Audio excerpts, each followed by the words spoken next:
Thank you for watching another episode of the Boat Geeks. If you are liking what you're finding here at our channel, please hit the thumbs up below.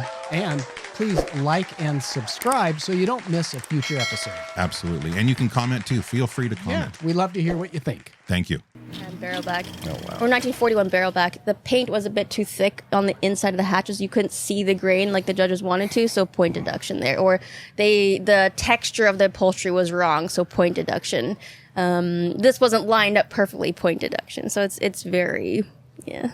Well, I want to ask, though, real quick, how many of the boats that you have restored for that purpose have won awards? See, I don't know the numbers. I know of some first place finishes on some barrelbacks. Yeah, absolutely. Yay, woohoo! There's a few first place finishes actually in that show, and then where you are in that lineup determines. But yeah, we've had some first place finishes for sure. And From the Port Townsend Wooden Boat Festival and recorded in the Fisheries Supply, live from the Wooden Boat Festival stage, it's the Boat Geeks with Darren and Daeron.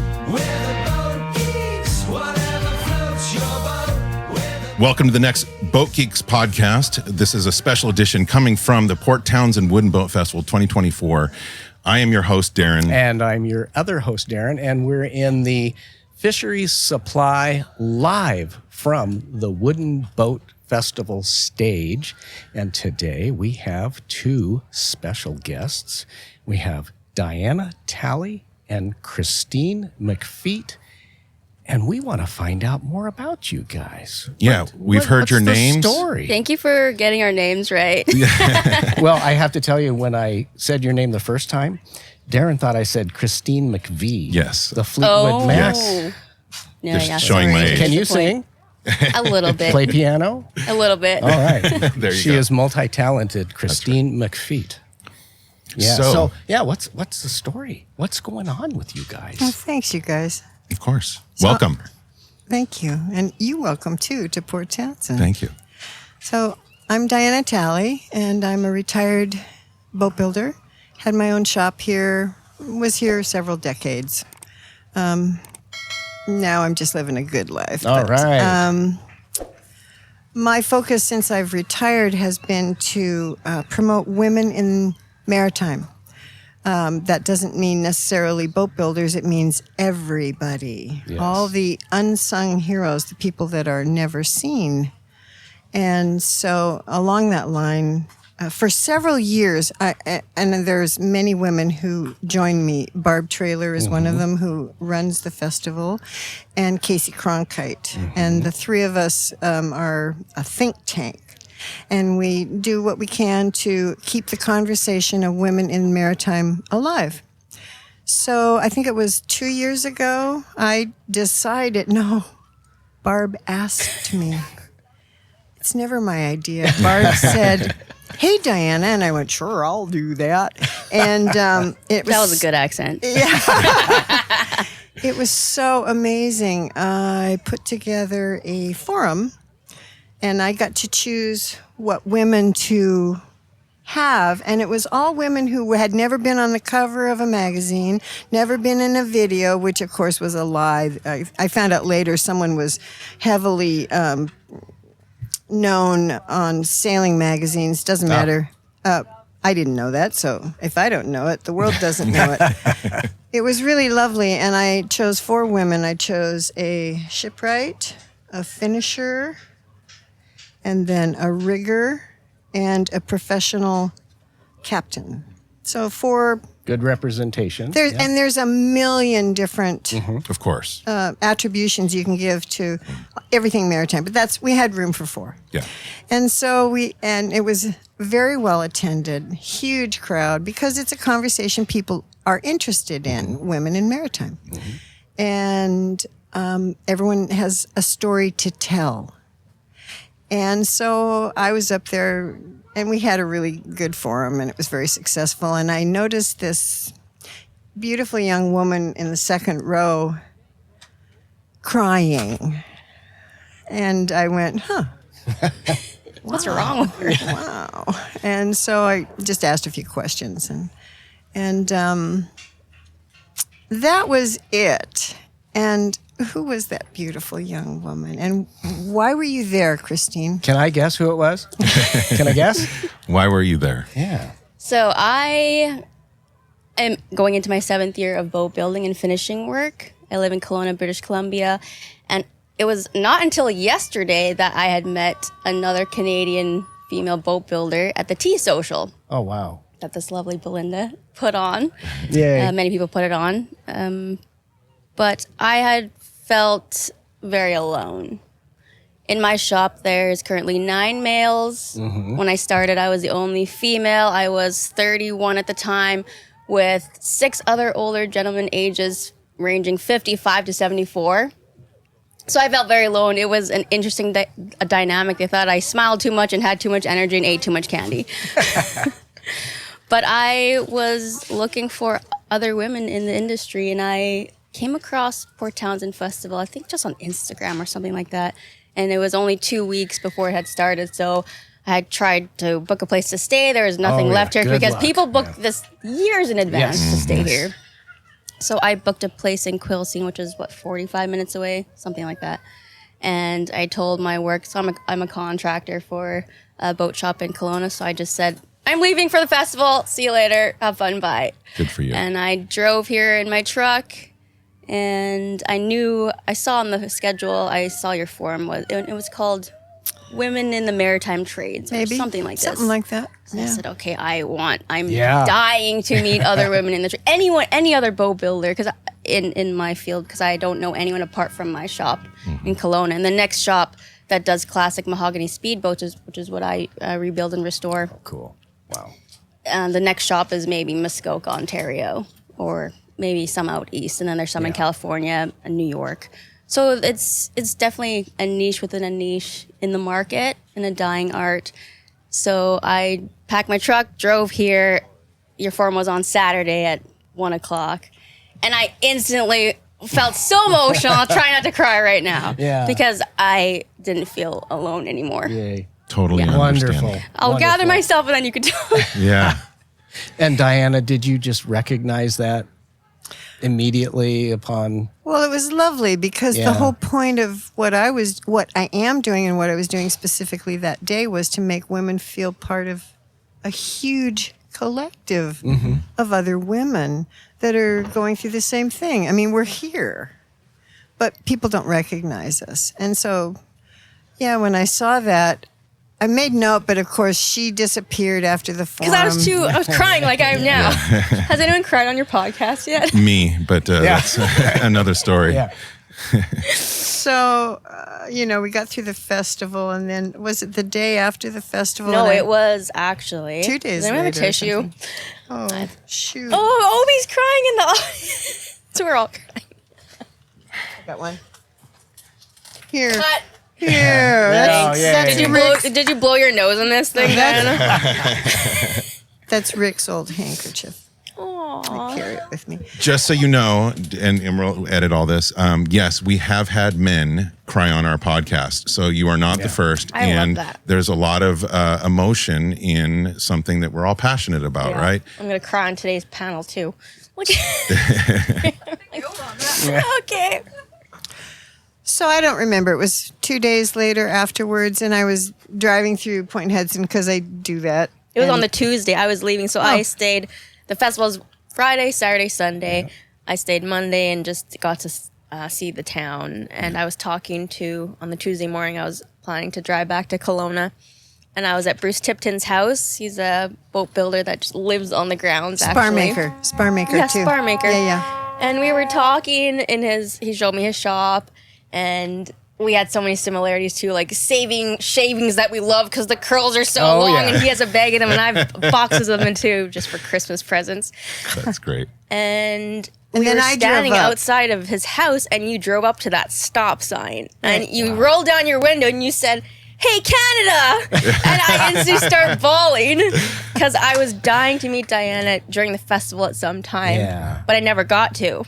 Oh, wow.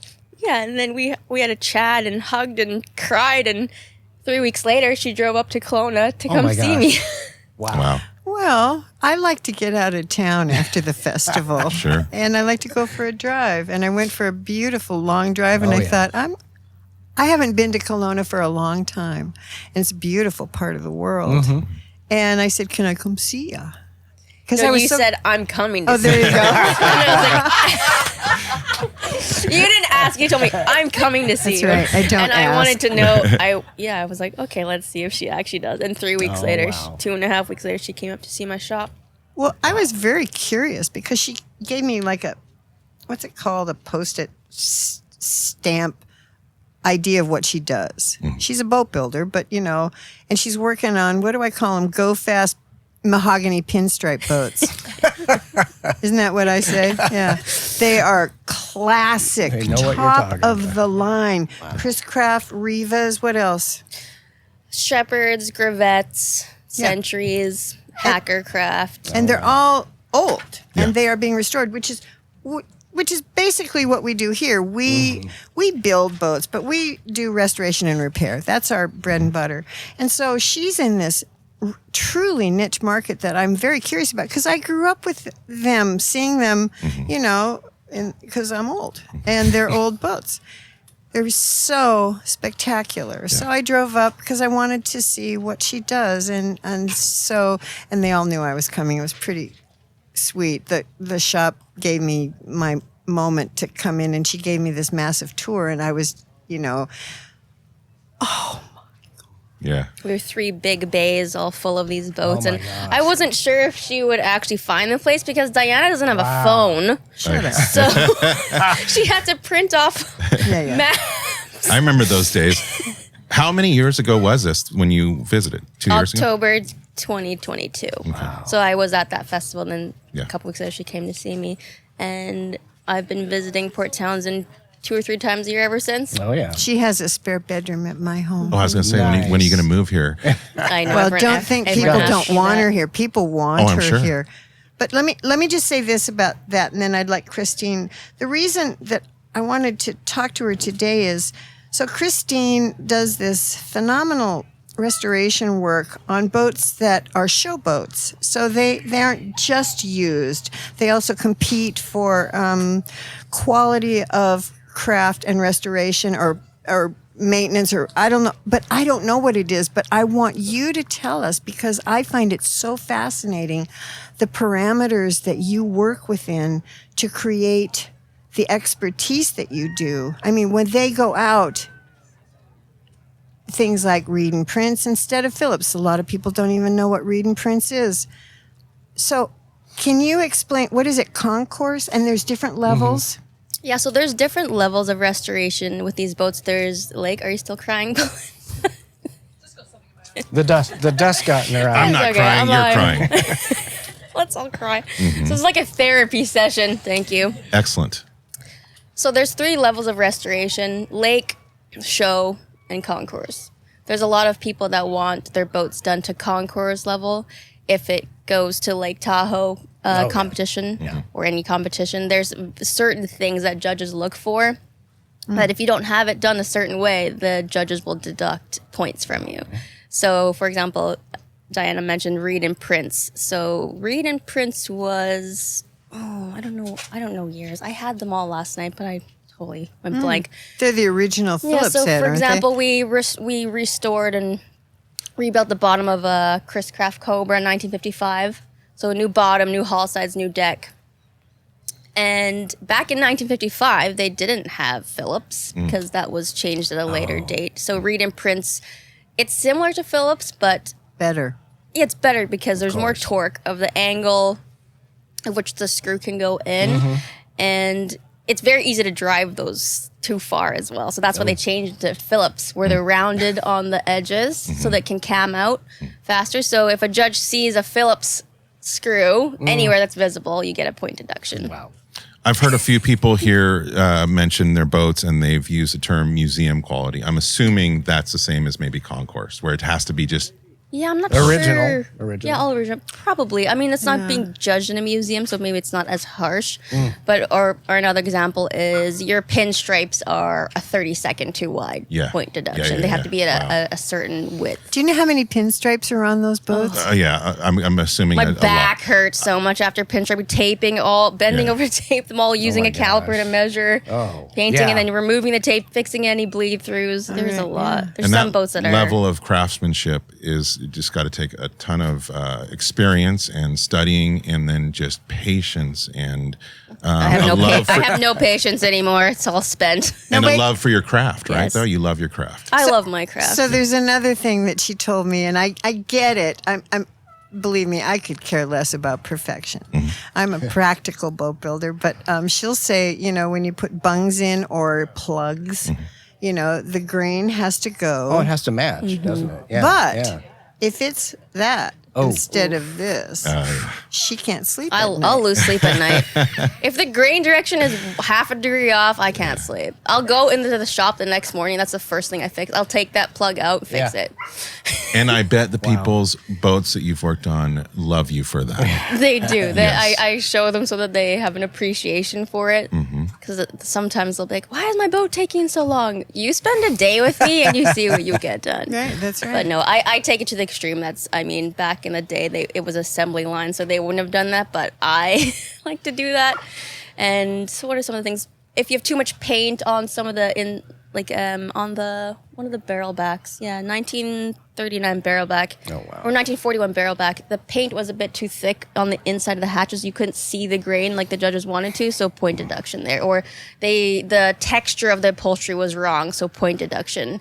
This wasn't lined up perfectly, point deduction. So it's very, Well, I want to ask, though, real quick, how many of the boats that you have restored for that purpose have won awards? See, I don't know the numbers. I know of some first place finishes on some barrel backs. Yeah, absolutely. Yay, woohoo! There's a few first place finishes actually in that show, and then where you are in that lineup determines. But we've had some first place finishes for sure. And I don't know what other boats, have gone to, they might get invited to that show after.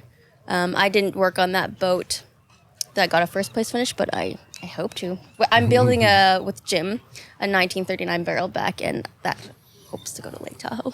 See? Wow. Oh, yeah. It's very cutthroat, though. So. Yeah.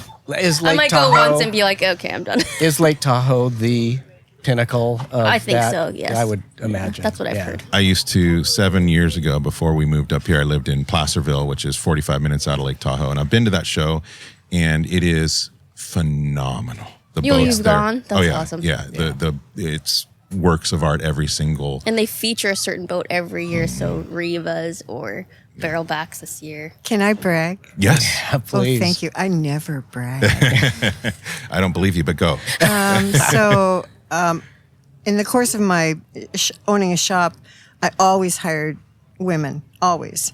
And then there was this one young man. He was in his early 20s, and he was a foreigner. I won't say what country he was from. And he was in town, and he's the only person that worked for me for 3 years in a row, because people would come in, work a year, and then move on. And so I taught him varnish, and he was very good at it. And don't tell him I said that. But he ended up moving to Lake Tahoe, and he had a business taking care of those boats. There you go. Way to go. They are so much maintenance. Yeah. They're beautiful. But the judges have become more lenient on certain things, like a 5200 bottom, where people were restoring them so perfect that no one wanted to use them, or the owners didn't want their kids in them, and so the judge is like, okay, we need to change this. So we want people to use these boats. They can still look beautiful, but we want them to use them. So certain things pass now, like 5200 bottoms, so they stay quite strong for 30 years. I know you guys don't use that here.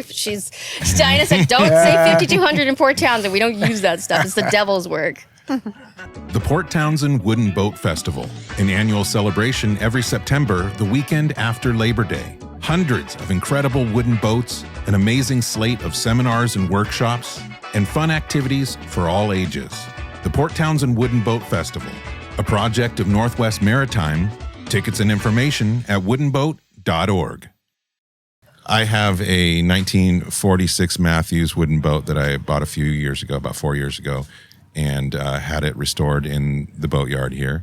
And half the people that worked on the boat were women, and I thought that was awesome. And it wasn't even a deal; it wasn't an issue. Yeah. I know Port Townsend is very special, and I know it's very unique. We had Heike from Germany here. Heike right there. Heike right there. Our crew. We had Casey. And earlier. we know that she dealt with a lot of the same situation you did, joining a crew of, all men and probably a bunch of jerks. You don't have to say anything. But I know the difficulties. And so what you're doing is awesome. And I would love to hear more. Like you have a crew. This is 2 years ago. So obviously you guys became close. And Well, you know what? It's hard to believe, but we have so many similarities, she and I. yeah. And we're also very different, but we love each other. We love each other. Yay. Good. That's awesome. Well, we already love you guys. Yeah. Thank you. And we each have 14-year-old daughters at home. Oh, sweet. And so this whole weekend is going to be so inspirational. Yeah. And they are going to soak up when they get to see all this. They should come to the panel at 2. Well, my daughter's already considering the trades, which is awesome. When I was awesome. younger, all the pushes were college, and you never even thought about the trades. And I feel like more and more people are considering them now, and more women are, and young girls like our daughters. Yeah. Which is exciting. We'll send them your way. Yeah, exactly. So I just want to say yesterday, Casey introduced me to the first woman graduate of the Northwest School of Wooden Boat Building from 1982. I'd never heard of her, and I know everybody, but it was so amazing to meet her. And her oldest daughter works in the boatyard now in Port Townsend as what I call a wood butcher, repairing and restoring wooden boats. And her youngest daughter is graduating this year from the Northwest School of Wooden Boat Building. And That I'm is like, so cool. wow.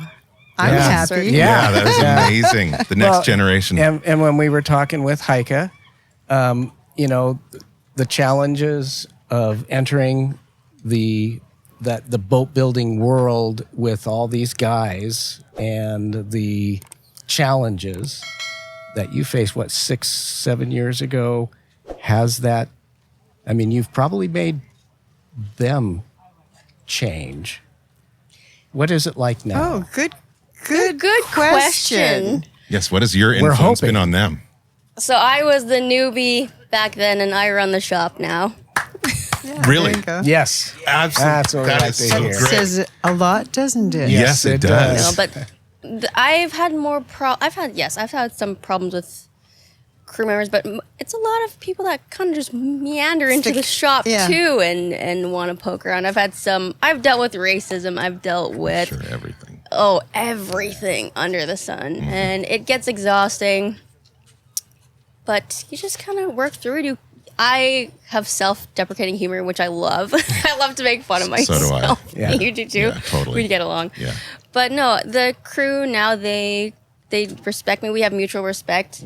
They want to make me proud, and they're so excited to show me, Christine, come look at this. Come look what for I've done, you. and I love that Yeah. so much. Awesome. It's beautiful, but yeah, the times are changing, and if you see in the crowd here, Yeah, absolutely. 5 Yeah. women flew from the UK, 1 from Italy, Annie's from Seattle. and Thank you all for being here. Yeah, That's so thank you. awesome. This is a great weekend. Inspiration for our daughters and for Yeah. a lot of people that will see this. We're making waves, and the world's going to take notice. We want to inspire younger generations, women, all genders, to get into the trades. I had no idea I was going to get into the trades. I've changed my career 3 times, Yeah. but this is it. I know I'm more passionate about boat building than anything, and I want to you're do home. this to Yeah. the day I die. All right. I know that, beyond a shadow of a doubt. We're so excited about that, and we'd love to have you back and be on the Oh, boy. podcast yourself. I get up to Canada every once in a while, but no, we're gonna have you back here. And Diana. I'll try not to cry. yeah, and you know what? I want to say sorry on behalf of the entire world, all the stuff that you have to put up with to just on a daily basis, and it's horrible, and you have to work twice as hard to get half the acknowledgement. We see that with our wives and our daughters, Yeah. and Yeah, I'm sorry, but but on the flip side is these are shining you're lights. so encouraging because Yeah. you've been through all that and you're still sitting here saying that you love this. This is your passion and you're doing it. So appreciate congratulations that. Thank to you guys and Thank all of you. you. It's all Thank worth you it. for It's worth this. all the hard work. Yeah. And the things you have to deal with and the hardships. But you're right. You do have to work twice as hard, 3 times as hard to prove yourself because they think you can't do it. They think you're a woman. They think you're not strong enough. They think you don't have the hearts. But I'm small in stature, but I have a thick spine and thicker skin. Yeah. Right on. Good for Small you. but mighty. Yeah, Yes. there you go. Absolutely. Thanks. And then the all these people that maybe gave you a hard time in the beginning, then will come to you later and they want you to work on their boats because there's nobody better to do it. So, That's true. right? I hope so. Yeah. Is there anything that you would like to add to that? No, but I'm grateful you're here, and thanks for Thank you for coming. inviting us. Thank you. Absolutely. All right. It is a pleasure to have all of you here. Well, that has been another episode of the Boat Geeks podcast. And until next time, whatever floats your boat. Thank you. We're the boat geeks, whatever floats your boat. We're the boat geeks, it's the boat that floats that we love the most. Yes, we love the boats. We're the boat geeks, whatever floats your boat. Walk on the water, float on the sea, crossing the oceans between you and me. The wind in our hair, the salt on the breeze, bringing us closer, life on the sea.